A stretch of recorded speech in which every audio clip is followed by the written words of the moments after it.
I never imagined that a simple act of kindness, fixing a broken fence for free, would turn into a nightmare orchestrated by my HOA. But the moment I saw that bold red violation notice taped to my door, my stomach dropped. Unauthorized repairs, $1, 200 fine. It read, and my hands clenched around the paper as my mind raced. Was this some kind of joke?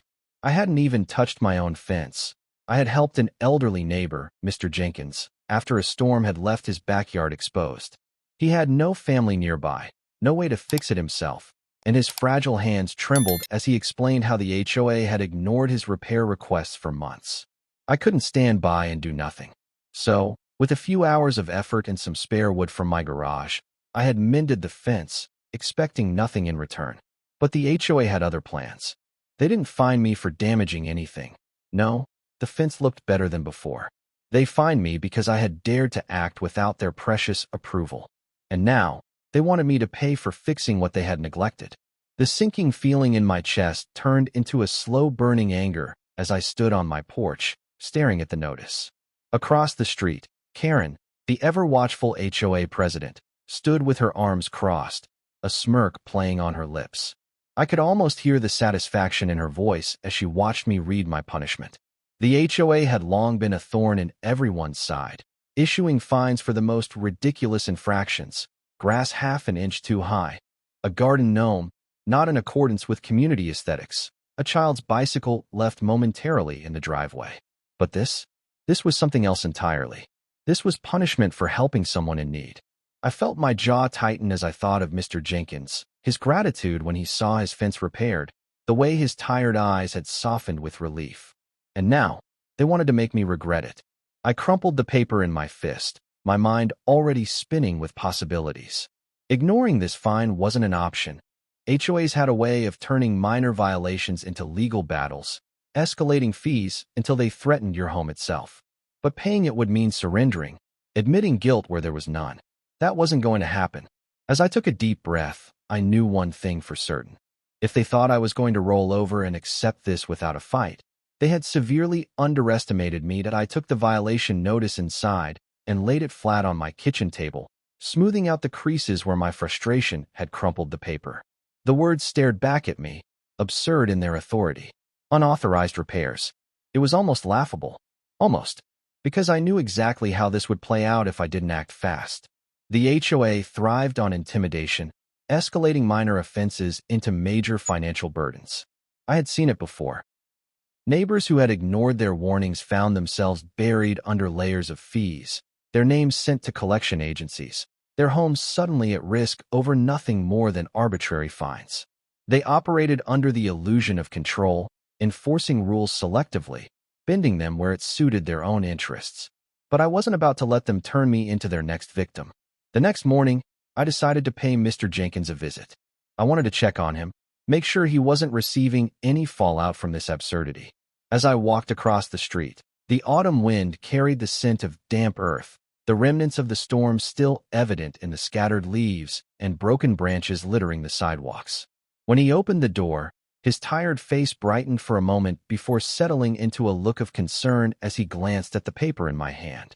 He sighed and shook his head before stepping aside, motioning for me to come in.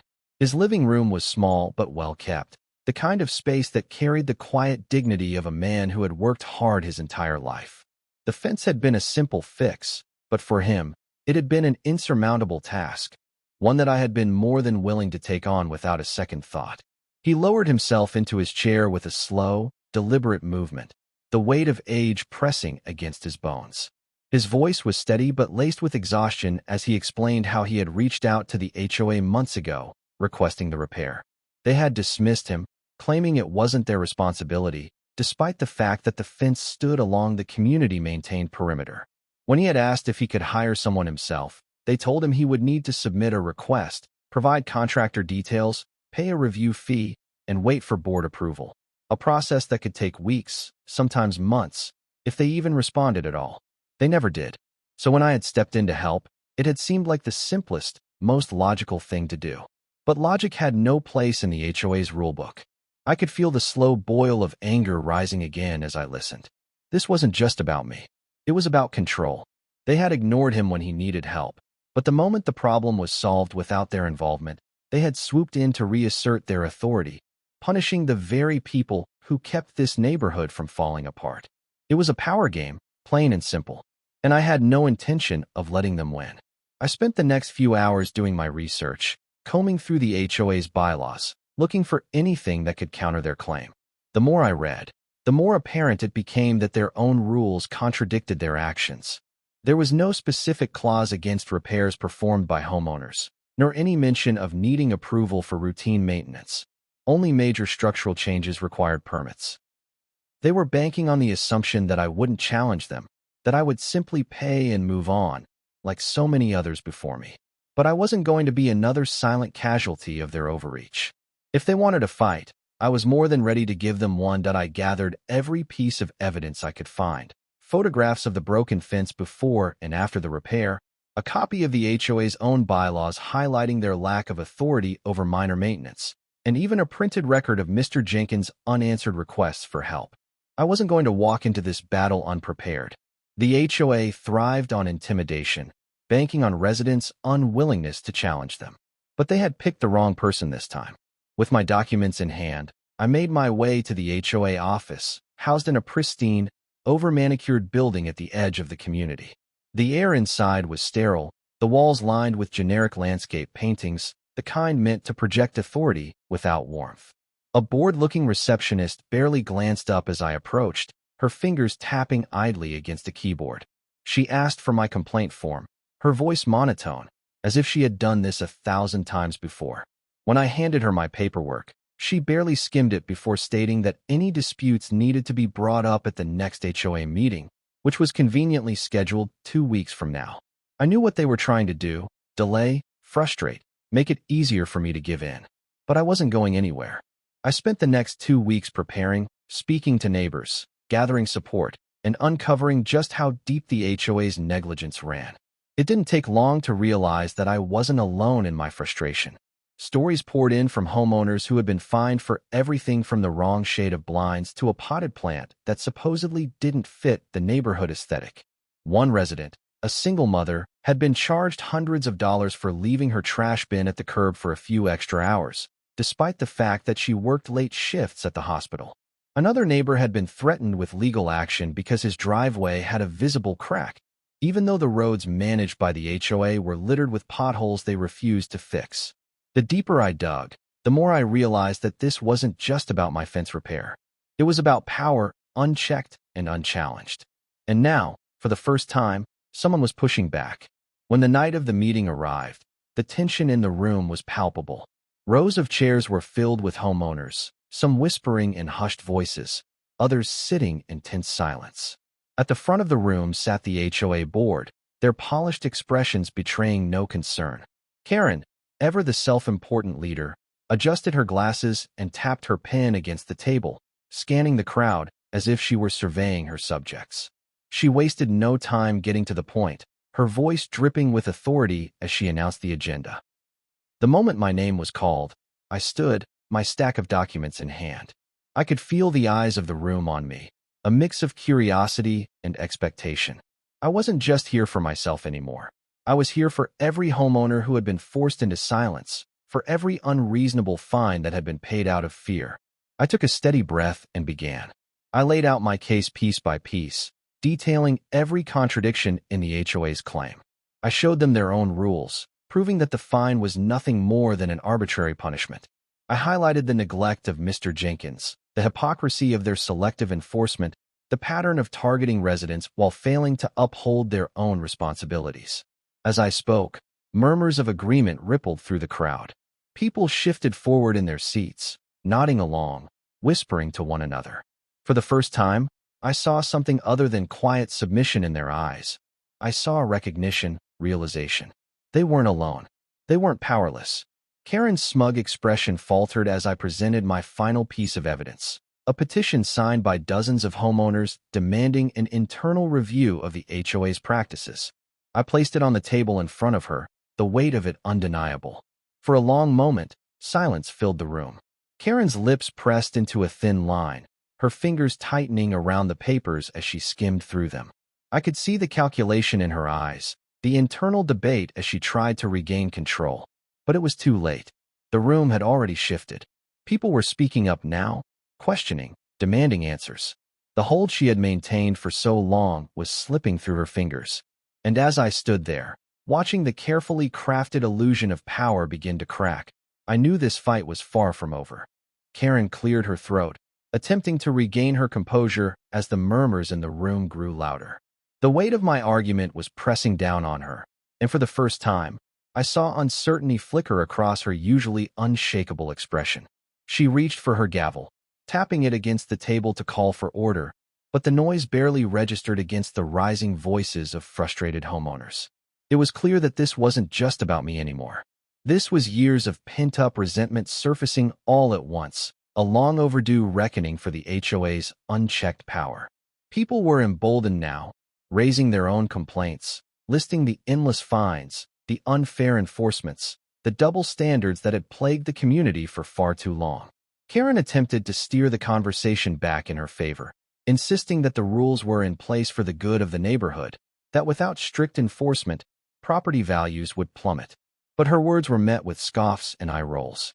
The illusion of control she had built over the years was slipping, and she knew it. As she scrambled to maintain authority, I took a step back, letting the momentum carry itself. My job was done. I had planted the seed, and now the community was taking it from here. People who had been too afraid to speak out before were now standing up, recounting their own experiences, exposing just how deep the corruption ran. Someone in the back held up a stack of old violation notices, pointing out the absurdity of being fined for a mailbox that was too reflective.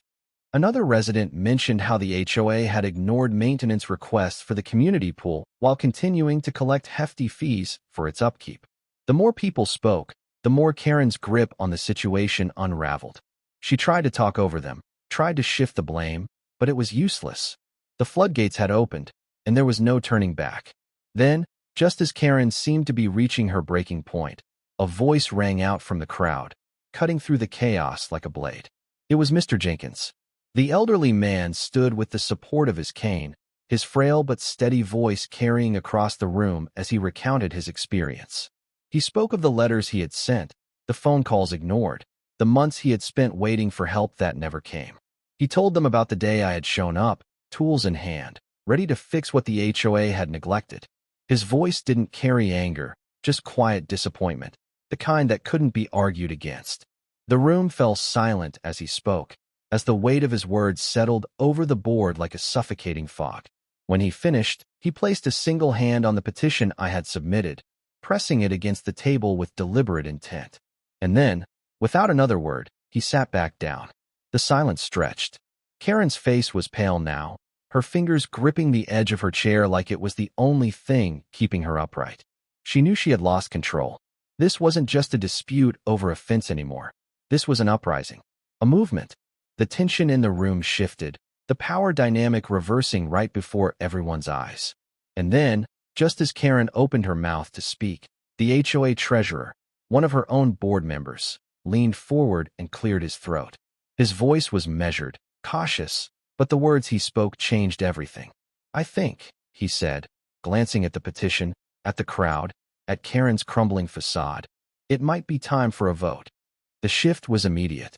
The other board members, once silent enforcers of Karen's rule, suddenly looked uneasy.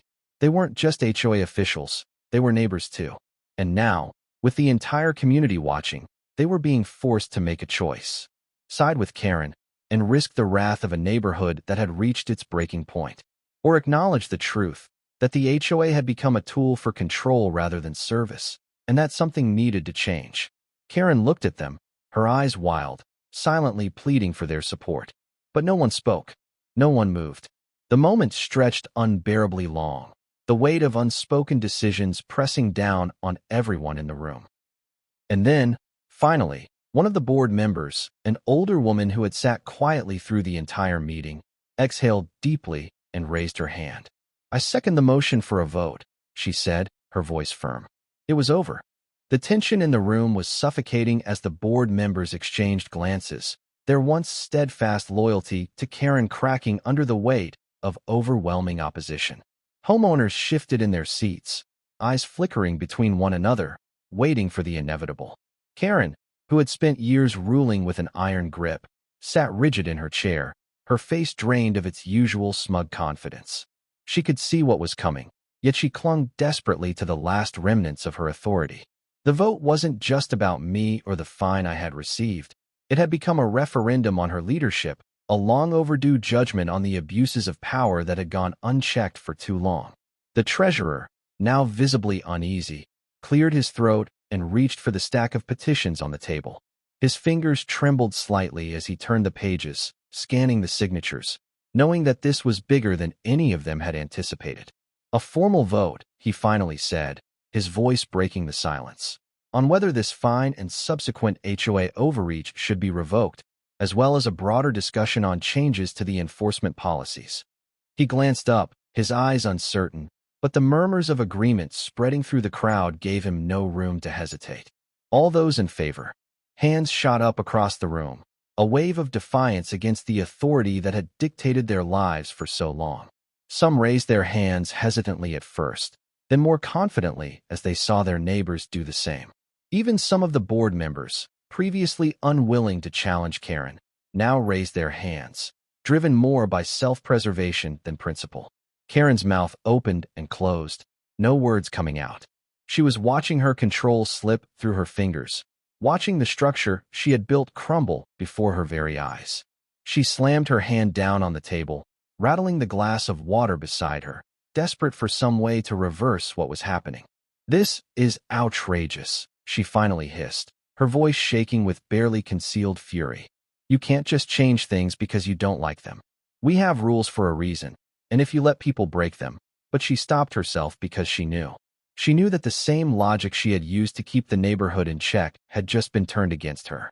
The treasurer took a deep breath, as if preparing for the fallout of his next words. "The motion is approved," he announced, his voice firmer now, the weight of the majority behind him.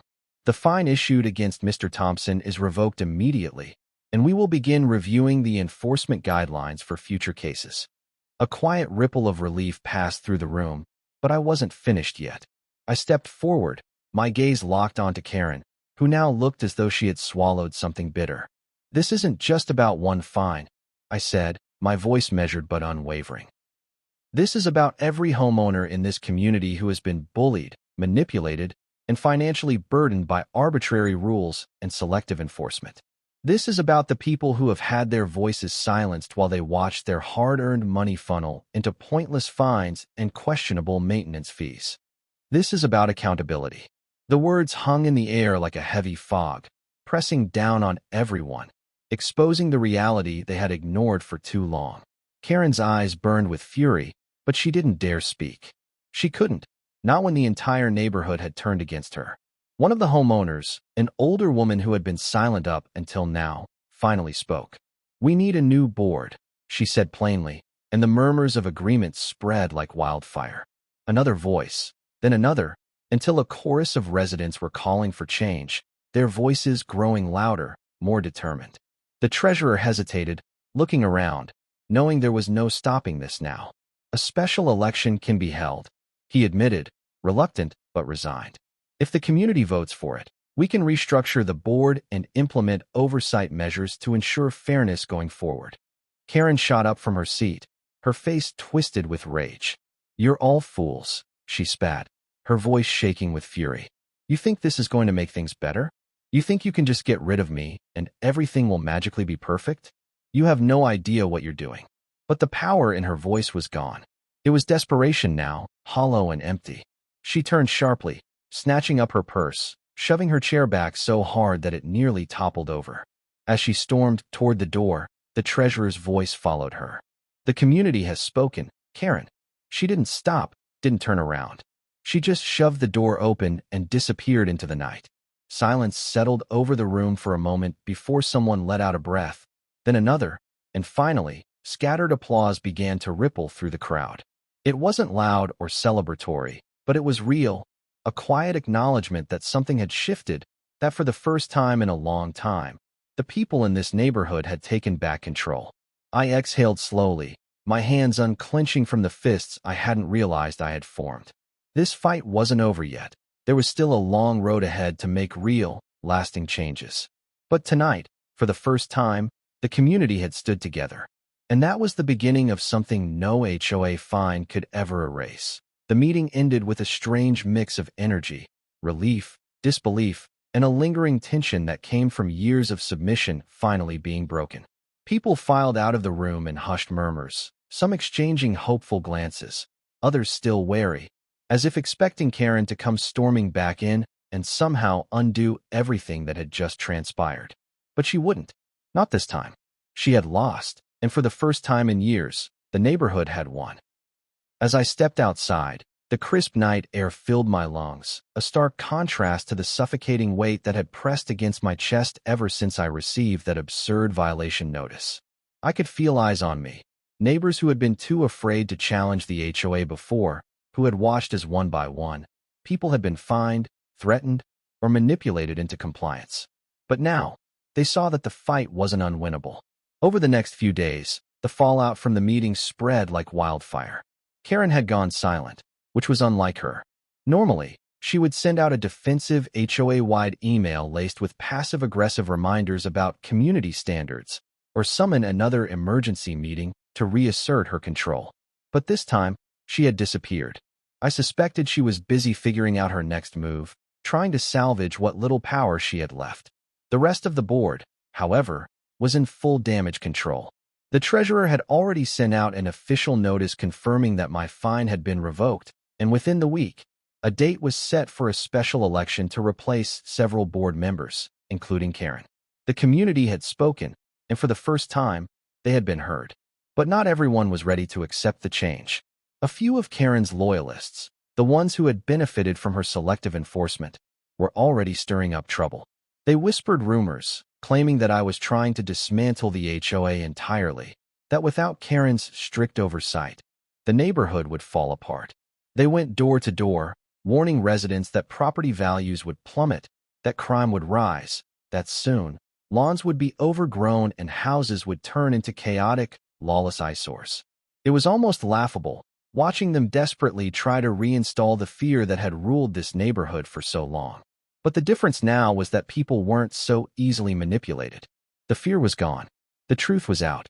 I continued gathering support, meeting with homeowners who had been too afraid to speak out before, reassuring them that this wasn't about getting rid of the HOA, but about restoring balance, making it serve the community instead of controlling it. The more we spoke, the more I realized just how deep Karen's corruption had run. Hidden fees, ignored maintenance requests, money collected for improvements that never happened. Every conversation uncovered another layer of deception. Residents who had once accepted the fines and rules without question were now demanding answers, filing complaints, pushing for audits. Karen had spent years creating an unshakable image of authority, but all it had taken was one act of defiance to start unraveling it. Then, just as I thought Karen had given up, she made her next move. It came in the form of an official-looking letter, slipped into mailboxes in the dead of night, and signed, but clearly her handiwork. The letter warned residents that changes to the HOA could have serious legal and financial repercussions, that homeowners should carefully consider the consequences of removing board members, and that a special task force would be investigating unauthorized activities within the community. It was the same tired scare tactics she had always used, but this time, no one was falling for it. Instead of intimidating people, the letter only fueled their determination. By the time the election day arrived, the turnout was the highest it had ever been. The voting took place in the same community hall where the uprising had begun. Homeowners arrived in droves, casting their votes, exchanging determined nods, standing together in a way they never had before. Karen was there too, lurking at the back, her arms crossed tightly over her chest, her eyes scanning the crowd, as if looking for some last-minute way to reclaim control. But it was over. When the results were finally tallied and announced, the decision was clear: Karen was out. 3 other board members were replaced with homeowners who had long been overlooked, people who had no interest in power but in fairness, in community, in restoring the balance that had been lost. The HOA wasn't gone, but it had been reset. And that was all we had ever wanted. Karen left that night without a word, her face pale, her mouth set in a tight line. There was no dramatic outburst, no final threat, no desperate attempt to claw her way back into power. Just quiet defeat. A few of her remaining loyalists trailed behind her, whispering amongst themselves, but they were outnumbered now. Their reign had ended. As I watched her disappear into the parking lot, I felt something settle inside me. Not triumph, not gloating satisfaction, but relief. A deep, steady relief that after all these years, justice had finally caught up with her. In the weeks that followed, the neighborhood began to change in ways that were small but significant. The ridiculous fines stopped. The board meetings became transparent, open discussions rather than dictated orders. Homeowners who had once lived in constant fear of violations now felt free to enjoy their homes without scrutiny. The fences stayed mended. The driveways remained occupied by as many cars as families needed. And for the first time in years, the community felt like just that, a community, not a dictatorship. I walked past Mr. Jenkins' house one afternoon and saw him sitting on his porch, a contented smile on his face. He waved at me, the way neighbors should, without fear of consequence, without worrying about whether his front step was the wrong shade of beige. One evening, as I was setting out the trash bins, I found a small envelope tucked beneath my mailbox. My first thought was that it was another one of Karen's last-ditch attempts at revenge, but when I opened it, I found nothing but a handwritten note. 3 words, written in simple, unsteady script. "Thank you, neighbor." I smiled, folded the note carefully, and slipped it into my pocket. The battle had been won. The neighborhood was finally free. Months passed, and the changes in the neighborhood became more evident with each passing day. The air felt lighter, free from the constant tension that had loomed under Karen's rule. People no longer walked on eggshells, fearing arbitrary fines or unexpected notices demanding compliance with absurd regulations. Instead, they took ownership of their homes, their community, their right to live without unnecessary interference. The new HOA board, now composed of reasonable and fair-minded residents, wasted no time addressing the real issues that had been ignored for years. The potholes that had riddled our streets for far too long were finally fixed. The neglected community park, once a barren patch of land with broken benches and rusting playground equipment, saw its first major renovation in over a decade. The ridiculous aesthetic rules that had been used as weapons of control were revisited, allowing homeowners the freedom to personalize their properties within reason. There was no chaos, no decline in property values, no surge of disorder. Only a neighborhood that had finally been allowed to breathe. Karen, however, was not one to disappear quietly. Though she had been stripped of her position and her influence, she still lingered on the edges, desperate to find a way back into power. For weeks after the vote, she made sporadic appearances, inserting herself into conversations at the grocery store, making passive-aggressive remarks about how the community was falling apart without her leadership. But no one was listening anymore. The people she had once controlled through fear now ignored her, her words carrying no more weight than the wind that rustled through the trees. Her power had never been real. It had only existed as long as people believed in it. And now, they didn't.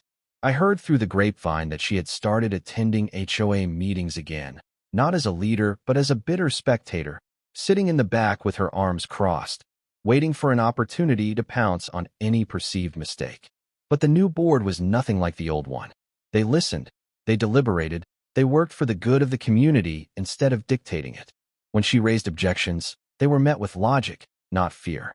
When she tried to stir division, her words fell on deaf ears. It was almost sad to watch, almost. But then I would remember every fine she had issued, every elderly neighbor she had bullied, every time she had used the HOA as her personal tool for control, and any sympathy I might have had would vanish. She had built her empire on arrogance and intimidation, and now she had no one left to rule over. Then, one day, she was simply gone. Her house, once the pristine model of HOA-approved perfection, was suddenly up for sale. Some said she couldn't stand living in a community where she no longer had control, that the sight of people living freely, unbothered by her rules, was too much for her to bear. Others speculated that she had hoped for a comeback, only to realize that her influence was well and truly dead. Whatever the reason, one crisp autumn morning, a moving truck arrived, and by the end of the day, Karen was nothing more than a memory. No one threw a party. No one celebrated. The neighborhood simply continued on, as if she had never been there at all. And in many ways, she hadn't. Not in the way that truly mattered. Life moved forward. The community thrived. The small, ordinary moments that had once been overshadowed by petty regulations and power struggles were now free to exist as they should. Neighbors helped each other without fear of being fined for unauthorized assistance. Parents let their kids play in their front yards without worrying about HOA citations for sidewalk chalk or misplaced toys. People planted flowers, repainted their homes, lived their lives. And in the midst of it all, I found a strange sense of peace, knowing that the fight I had started over a simple fence repair had led to something greater, a neighborhood where people could finally feel at home. One evening, as I stood on my porch, watching the golden hues of the setting sun bathe the houses in warm light, Mr. Jenkins shuffled down his front steps and made his way toward me. His steps were slow but steady, his hands no longer shaking as they had the day he had shown me the letter from the HOA all those months ago. He didn't say much, he never did. But as he reached into his pocket and handed me another small folded note, I felt the same weight of quiet gratitude I had when I received the first one. I unfolded the paper, my eyes scanning the simple, unsteady handwriting. You didn't just fix the fence. You fixed everything. I exhaled slowly, a small smile forming as I tucked the note into my pocket. The wind rustled through the trees, carrying with it the sound of laughter from the park, the hum of a neighborhood finally at peace. I had never set out to change everything. I had only wanted to do the right thing. But sometimes, the smallest acts of defiance ripple into something far greater. And as I stood there, watching the last of the sunlight disappear behind the rooftops, I knew one thing for certain. This was home.